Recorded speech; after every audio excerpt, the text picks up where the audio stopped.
What's going on, guys? Skyward Studios 005 back here again.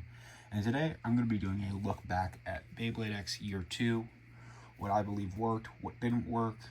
And really what inspired me to make this video was discussing the homage bays. And really that's kind of going to be the second half of the video is going to be discussing what worked versus what didn't work. So those are going to be kind of like the focus of today's video. But for now, we're just going to go through the releases and I'm going to give my thoughts on them now that we all have every single release. I did include 2 of the Hasbro exclusives. I think currently I'm still missing Tackle Goat, obviously Cerberus Flame, and Aero Pegasus, but for the most part, this should be everything. So overall, thoughts on Year 2. I think it's gimmick-wise better than Year 1. We got to see a lot more unique gimmicks, from rubber to mode-changing blades to mode-changing bit-fused ratchets. But it's a lot less uniform than Year 1. Year 1, when you saw a bay, you knew what team it was on. For example, Zuganic, all those were the animal bays. Yggdrasil tended to be the mythological creature bays. And then we had Pendragon, which were the Bakuten homage bays. With this year, you really didn't know what you were getting every release. Now, personally, I like to see the teams be uniform. So, for example, Team Misleaders. We had a Triceratops, we had a Scorpion, we had a Fox. Those don't really correlate, unlike, say, a Lion, a Snake, and a Rhino. So I personally prefer uniform teams, and that could be kind of just a personal preference, but Team Gold, also, you had a Golem, a Ghost, and Garuda, which kind of, when it was first revealed, gave us the thought process that, hey, this is going to be a Pendragon Bay because it has the same problems as the Pendragon Bays. Well, it turns out that it was actually a different team, and this was just a homage bay. So I personally didn't like that. The only teams that were uniform were still Team Persona and the final team, Team Zodiac, which we will get into eventually. But kind of going release by release, starting off with, I want to say Leoncrest came out before Phoenix Rider, but they both came out in the same month. Leoncrest was our first decent defense type. I'm not going to say really good per se, but it's also not bad. It came with the new 760 ratchet, which is still used to this day, and Gear Needle, which is just a reuse. But it gave us our first decently weighted defense type. So that was nice, especially since it came in a booster. But other than that, it is, comparing to other Year 2 releases, relatively forgettable. It is nice that we got kind of an evolution to a bay that a lot of fans enjoyed. And kind of the same goes for Phoenix Rider. Really, these two just kind of felt like fan service, saying, hey, a lot of people have been wanting UX versions of these bays, so since these are the 2 most popular teams, or members of each team, we'll just do that. Phoenix Rider's glide bit, I think, is highly underrated. That on Dragoon works really well, just it's not many people use it. 970 is used to this day in the meta, but Phoenix Rider, due to its lightweight, it just is not used. So, especially because it came in a deck set, that kind of made it hurt more since it was less competitive than Leoncrest. At least blade-wise. Not a lot of people picked it up. So, that was just the start of Year 2. The next release we would see, I believe if I'm going in order correctly, would be Whale Wave. Whale Wave was an interesting one because I personally was not a big fan of it. However, it was a super heavy blade, and it worked for some good smash attacks. Elevate gave us the Cobalt Dragoon Elevate combo, so this is a very influential release on the meta, but to me it's rather forgettable. I would have rather had a new Shark Bay, but it just is what it is. But I can't appreciate this bay. I just haven't been a really big fan of it, especially for the blade using competitive. Next up is Silverwolf, and Silverwolf, except for the ratchet, practically every part is usable. Free Ball on Wizard Rod got me through a lot of tournaments, and Silver Wolf on 760 Hexa is still meta to this day. So, very good release. Comes with the first ever free spin blade, so that was our first actual like real gimmick. So that was nice. However, I have heard rumors that, well, not just rumors, I've seen it actually happen, of the blade breaking a lot. So, yeah, but mine thankfully has yet to break, so that's nice. But then November we got 3 releases, so going over Crimson Garuda first. Here it is. This is another unique blade because it gave us our first height change gimmick, where whenever it went around the rail, it could height change. I really enjoyed this release when it came out. It's not very meta. I just really liked Dronzer from Plastic Gen, and this is the Dronzer Homage Bay. And it does have the Pendragon prongs, but it's not a Pendragon Bay. So I thought it was a cool release. However, it is a relatively forgotten release. Re-release of 470, but Transpoint also can basically function as low point, so it does have its fun uses, but overall it's an okay release. I'd say it's slightly better than Whale Wave just because it's a homage bay. I personally really like it when they do homage bays because you get to see them transport gimmicks from the original series to here, so that is nice. Next up is Samurai Saber, which is the new protagonist's bay. It does also come with another unique gimmick where whenever it's spinning fast, these blades will pop out, but whenever it slows down, they'll go back in. Level is a very meta attack bit. 270 is not a great ratchet, but Samurai Saber I think is a really slept on blade because it can really work for absorbing attacks. With these little blades, they just get hit and then retract back in. So this on 760 Hex has carried a lot of tournaments for me. I do like its color scheme with the unique purple and green aesthetic. So this one is very memorable because it's been used throughout the entire season. So I do like it. Then nextly there is Nightmail, and Nightmail has, when it originally released, it was seeing a lot of competitive uses on stuff like 160 Rush, 160 Low Rush. But it does come with the new 385 ratchet, which is the new highest ratchet in the game at the time, and the bounce spike bit where it could spring and then shoot back up. So it was a really unique blade, and I'm glad to finally see the male UX evolution, the Knight UX evolution, going from Night Shield to Night Lance to finally Night Mail.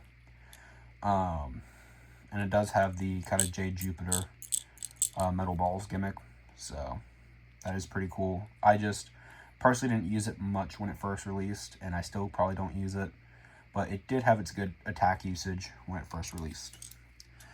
Moving into December, we get probably the first major release, being Impact Drake. This is the first release in X to have rubber on the blade, and it is an extremely heavy blade. It's still meta to this day. You just have to kind of know how to use it. 960 is a great ratchet, and Low Rush is a very meta attack bit, so everything in this bay is competitive to an extent. It does also have the thing of being a Drake/Dragoon evolution, which in Season 1 was one of my favorites evolution line because it was the Dragoon homage. But this is basically a very similar shape to Cobalt Drake, so this is kind of like a wider release version, except it hit a lot harder and had a lot less stamina with these rubber blades. But very meta, very good release. Unfortunately, Hasbro did lock it in a stadium set, so it is still cheaper to buy the TT version. But we'll talk more about it when we get to Shelter Drake, because there's something like a little secret combo that they hinted at. But very good blade. I really like this blade. Next up was a relatively forgettable bay. Now this, fun fact, is actually Circle Ghost, not Ghost Circle, because I ended up selling my original Ghost Circle because I didn't see the point in having 2 of them, and that's how bad this bay is. This is the lightest non-X over blade. It is very circular, but it gets flung out way too easily. 080, whenever it gets hit down here, it just bursts and dies, and Gear Ball is not a good bit. Couple that with it being a random booster prize bay, I was not a big fan of the release. I like the colors. The purple is very unique, but it's too lightweight and not meta enough. However, I have seen some fun builds with it, being stuff like 760 Rubber Excel to work with a really annoying defense build. But overall, I just was not a big fan of it when it released, and I still aren't a big fan of it right now. Moving on to January of 2025, we do have Rock Golem.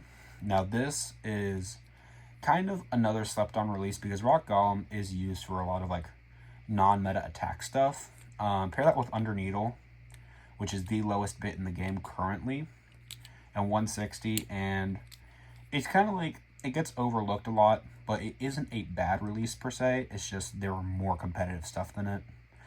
So I think it's okay. It's a lot better than people give it credit for. It's just when you're competing with releases like Impact Drake for popularity, it's going to be difficult. I did also forget to mention that Silver Wolf was also a homage bay to Walborg, so that does kind of have like more fans like it better because, I guess, English. Fans tend to like it better simply due to it being a homage bay to Walborg. I personally was not a big fan of Walborg in the original series. But yeah, it was worth mentioning that. Another release I forgot to mention that came out with the Nightmail set was Talon Terra, or Terra Swing as it's known in its Japanese name. Came with the new 770 ratchet and the ball bit. 770 is a meta ratchet to be put on Silver Wolf. Terra Swing is just kind of outclassed. It's basically Viper Tail but better. So yeah, it's nice that we finally got it for TT, but there's not much to say about it. 770 really carries the release. But the next bay is Shelter Drake. Now, this is it kind of is an evolution to Black Shell. It's kind of an evolution to Cobalt Drake. It's the fusion of Black Shell and Cobalt Drake to create a balance type that came with the new 780 ratchet and Gear Point. Now, I really like this bay. I really liked CL in the anime. His character as Blader Z, I thought was cool. As like a direct like foil of Common Z or Blader X, or not Blader X. Sorry guys, I am filming this like really late at night, so forgive me for my fumbles. But I like that he was meant to be a parallel to Blader X, and he was like, he really wanted to beat Blader X. So yeah, I also really liked Black Shell, so that really does boost it a lot because it is basically just a two-bladed Black Shell, but with balance type parts. Now, what I forgot to mention was in the anime, they really overhyped this combo, but they advertised the Shelter Drake Random Booster Select as a way to buff Impact Drake, whether it be a stamina, a defense, or balance custom. Now, the balance custom is the one that's most often used in the anime, and it comes on 780 Gear Point. So, yeah, it's supposed to make it taller so that the rubber hits higher parts of the blades, but it was not competitive. It was nice that they did that to kind of add to a pre-existing blade, but yeah, no. I really like Shelter Drake. I like its lock chip design, or not the bit chip design. 780 is not a bad ratchet. It's better than something like 480, and Gear Point's okay. I really enjoy this release, but it's not super meta compared to other stuff. So yeah, but following that, we do have the launch of CX with the start of CX01, which is Drawn Brave. This is kind of like the big thing for year 2, which is CX, whereas the big thing for year 1 was UX. The new gimmick with CX is that you could take blades into 3 parts now. So you had the lock chip, the main blade, and the assist blade. So starting off with the lock chip of Dran, It's basically drawn sword, but with extra flames, so it's okay. The Brave Blade is basically drawn sword, just more hollowed out and added plastic, so it is slightly lighter. And the Slash Assist Blade is just a 3-bladed assist blade. I believe it is a 50 height assist blade. So, however, when paired up with Brave, it's supposed to create like a slight upper attack when paired up here. So it's going to kind of uppercut, but it doesn't work well. However, one thing I do like about the Persona CX bays is that they seem to be inspired by their first bays being like Drawn Sword, Wizard Arrow. However, they're having the color scheme of the secondary evolution bays, or the side bay, side bay, which is like stuff like Drawn Dagger, Hell's Chain. So I do like those colorations better. I think the blue and the white pair really nicely compared to, say, like a light blue and a dark blue. But yeah, the 660 ratchet is very competitive. It's a good alternative if you don't have a 360. And the Vortex bit is basically right version of Cyclone, but thicker, so it does work on stuff like Tyranno Beat. I just personally do not like it that much because I've never been a big Drawn fan. So, yeah, but it is a nice bay to add to CX and to start CX with. And then the next bay is Wizard Arc. Now, this one, in my opinion, out of the 3 original CX blades, is probably the most competitive. You get a new lowest height ratchet, which is 455. It does have the different inner part of the ratchet, which I forgot to mention with 455 is that they have these new style ratchets, which it's the same burst resistance no matter which you put on it, whether it be high resistance or low resistance. It's still going to burst all the same. We get a new bit, which is Low Orb, which really works well for the meta. Stuff like Wizard Rod. The Wizard chip looks really nice. It's like charging up a spell. I'm not a big fan of the green. I think they should have stuck with yellow, but it is fine. The Arc Blade reminds me a lot of the Burn Blade from Metal Fight. So it's kind of like two-sided with like a little gap right here. It does work well for counterattacks, but just CX is not used competitively for its main weakness, which I'll get into in a second. And that is the Round Assist Blade, which is, I believe, an 80 height. I think it's one of the taller ones. But that does not help it. But CX's biggest weakness from being competitive is their taller height compared to other blades. So, for example, if I just grab Ghost Circle here, you'll see that it's primarily plastic and it's significantly taller than other bays. So, why take the risk of being taller and being more likely to burst when you have other options that are more low to the ground and are less susceptible to bursting? So that's kind of the big critique around CX, as well as them not having super great weights. When they're all combined together with the lock chip, assist blade, and main blade, they do have like 36-ish grams is the average, I think, for CX, but nothing too meta shattering. But this one was really overlooked because a lot of people didn't like it, but I think out of the launch ones, this is probably the best competitively. And then next up, we get our first homage bay for Metal Fight. We've talked about how Impact was a Bakutin homage. We talked about Silverwolf being a Bakutin homage, but we got our first ever Metal Fight homage bay with Perseus Dark. Now, the aesthetic of this one just looks super cool, but I just think its performance is really bad. They kind of botched it. They gave it something called Wedge, which is basically Spike, but with the teeth of Rush. So that is nice and all, but the thing is, if it doesn't hit the X-Rail and doesn't lock on, it just bursts and dies. It does have pretty bad burst resistance. We get 680, which is, I still don't use 80 height ratchets to this day. I get that TT has to make like different versions of ratchets, but just 80 heights are just not good, in my opinion. And then we get the lock chip, main blade, and assist blade. So the lock chip is Perseus. Now,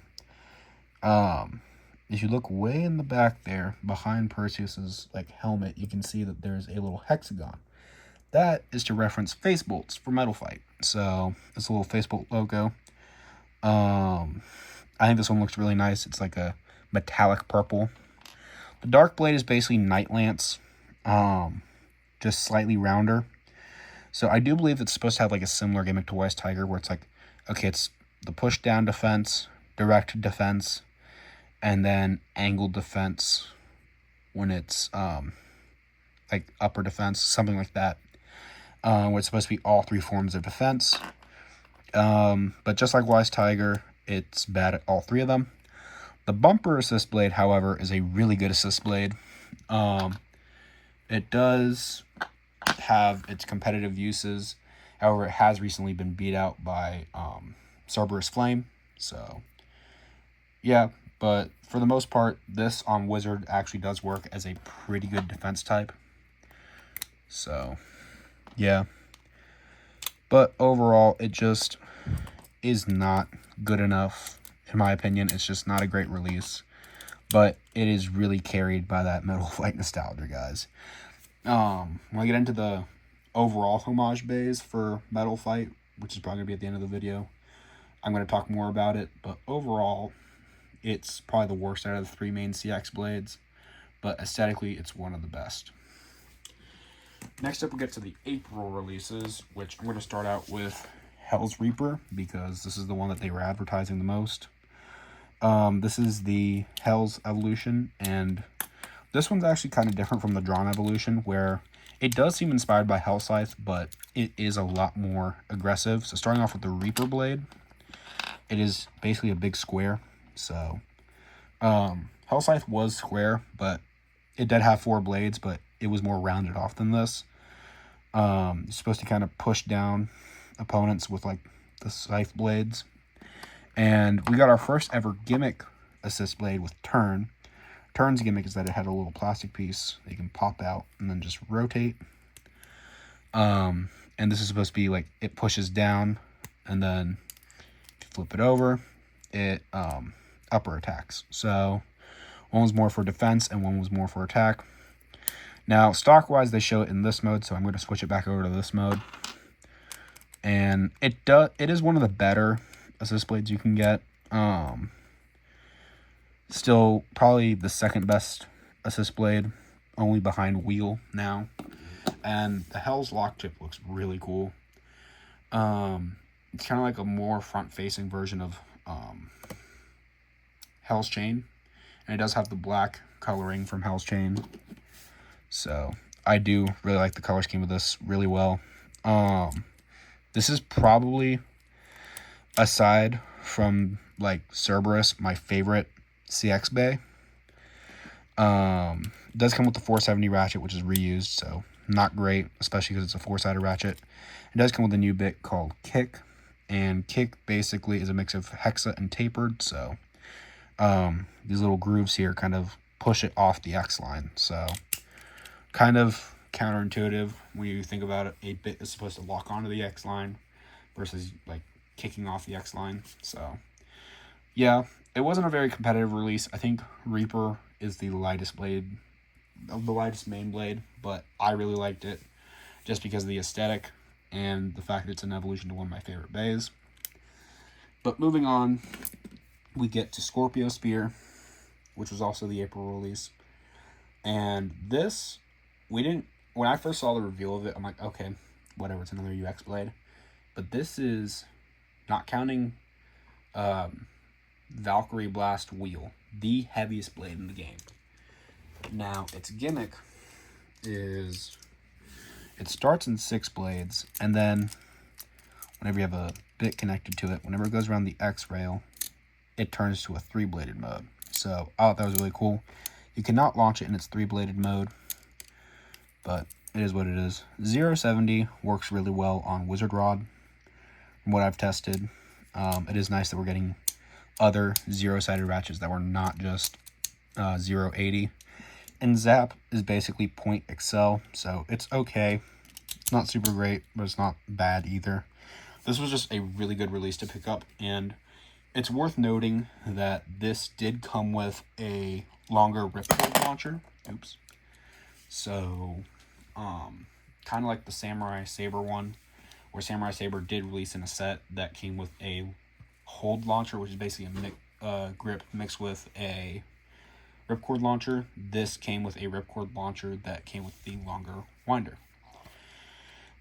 Still matters to this day, still a very heavy blade, and it does work really well for both defense, attack, and stamina, so it's truly a good balance blade.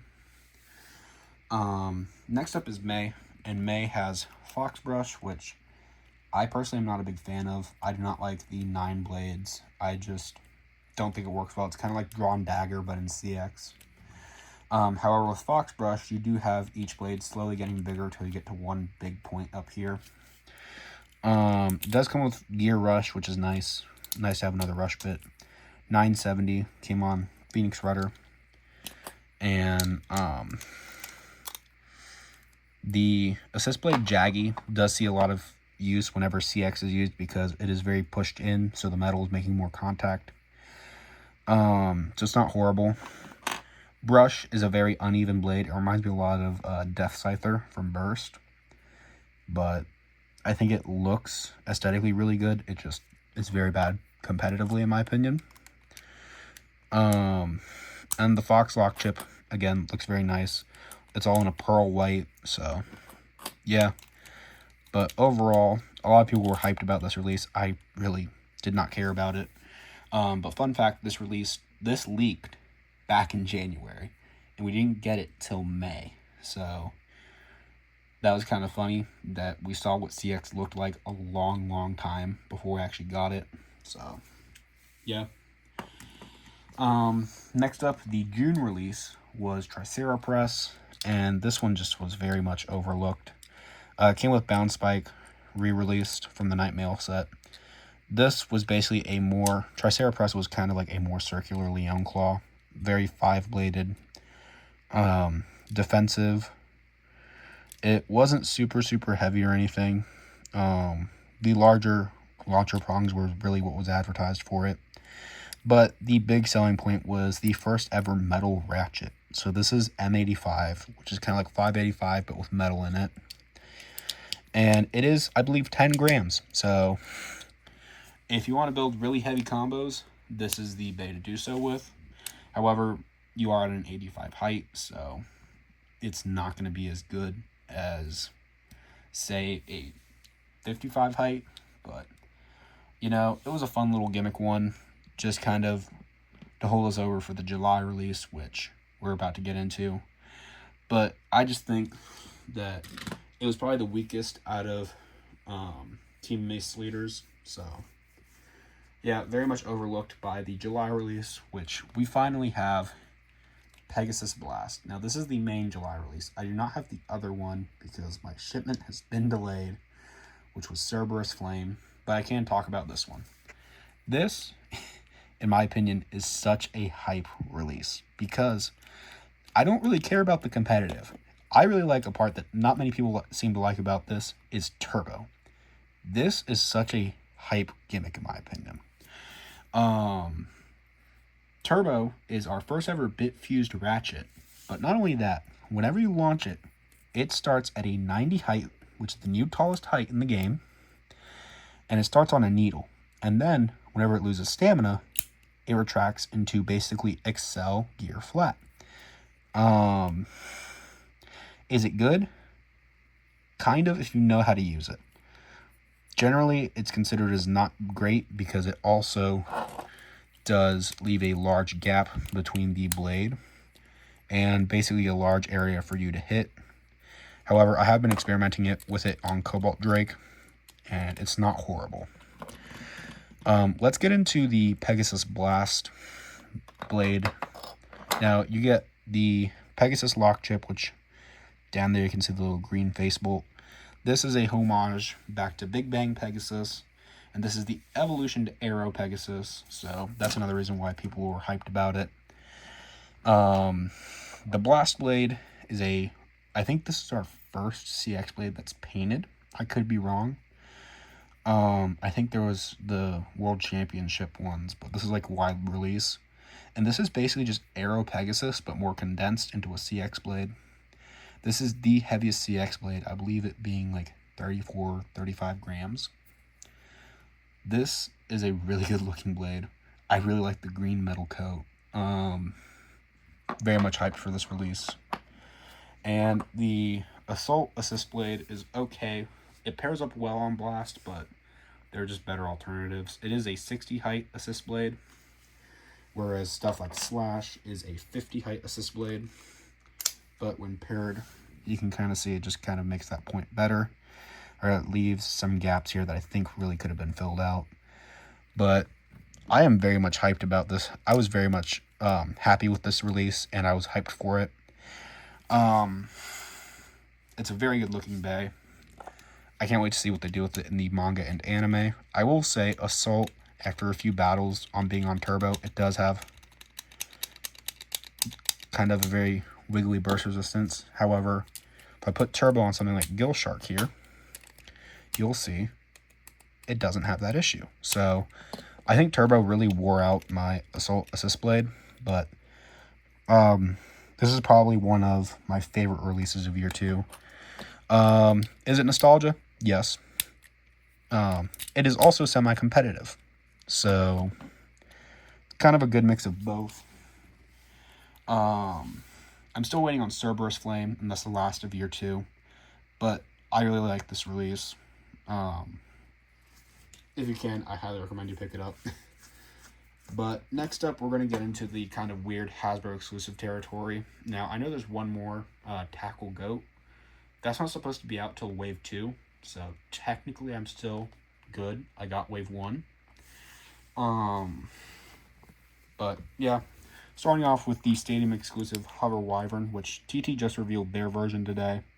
It's like a purple and teal one. So this looks like it's an obvious evolution to Wyvern Gale, whereas the TT version looks like it's a homage back to the Burst Wyvern. But this is a competitive Bay, simply due to its very much boat-like shape, and it has really good aggressive points. So this on like 455 low rush I can see working. 385, like I said, it's not too great, and Needle is just not a good bit. So its stock combo from Hasbro is not great. I want to say they kind of revealed it being 080 Gear Needle for TT, so that should in theory be a better combo, but still, neither one of them are too great. But I really enjoyed this release. I'm glad that Hasbro got their own versions of Bays that were in the anime getting an evolution. And next up is Gill Shark. This is another one that's kind of like a Hasbro exclusive anime Bay evolution, being Shark Edge. This is a Shelter Drake Echo, and it is significantly lighter than Shelter Drake due to them hollowing out these points right here. 470, like I've said, on Hell's Reaper is not great. And the orb bit's okay. I would have rather had Ball, but it's still a fun release. So this video is already really long. I might just save the homage Bay section of the video for another time whenever I get in Cerberus Flame. But kind of to tease what the idea of that video is kind of me discussing the differences between the Bakugan homage Bays and the Metal Fight ones. My biggest issue with the Metal Fight ones, I'm going to say it right now, is that only really one of them was faithful to what the Metal Fight gimmick was. That being Blast. Blast had Turbo on it, so that's basically a reference back to the Final Drive performance tip and spin track fusion. They got rid of dual spin on Perseus, which I really did not like. And Cerberus is, aside from its gimmick being super wide, it had a spin track that could change modes. I thought they were going to do that with Wheel. Turns out they didn't. So that does kind of suck. But it does have its like, on the original spin track, it had these little like prongs on it. There were 3 prongs. And then whenever you flipped it over, you'd see the 3 spikes on the bottom of the blade. Or when you flipped up, you wouldn't see them because they'd be locked with the Hell's Blade. If you look at the Wheel Assist Blade, and I'll show this in the Cerberus Flame review, you'll see that it has these points on the bottom. So it's almost like it's always turned downwards. But that's my biggest complaint with the Metal Fight homage bays. Now, you could argue the Bakugan bays don't really do that either, where they do not have the original gimmicks, but yeah, I'm just more of a stickler for Metal Fight stuff. But I hope you guys enjoyed this video, this long rant about me just basically going over the year 2 releases. Did I think year 2 was successful? Yes. Was year 2 fun? Absolutely. I just would have liked to have seen more uniform bays, like all 3 as one. There was one bay I don't think I covered here because I don't think I really needed to. It was Rhino Reaper. All it came with was a new assist blade and lock chip, which, you know what, now that I mention it, we'll just go over it real quick. Rhino Reaper, kind of forgot about, but it came with the Hell's Reaper, random booster select. Now, normally this would just be a standard recolor, but we get a new lock chip being Rhino, so that's nice. And we get a new assist blade. So these are kind of like half evolutions. Charge, it's a very condensed 3-bladed assist blade. When paired on dark, I hear it's okay. But it's nice that bays that normally would not get an evolution, like Rhino Horn, do get something like this. Came on 455, which very good, and Dot, which is very good. It's just, this is kind of like the secondary prize, and they did it again with Whale Flame. So, yeah, but I hope you guys enjoyed this video. Make sure you comment, like, and subscribe, and I'll see you guys next time. Bye.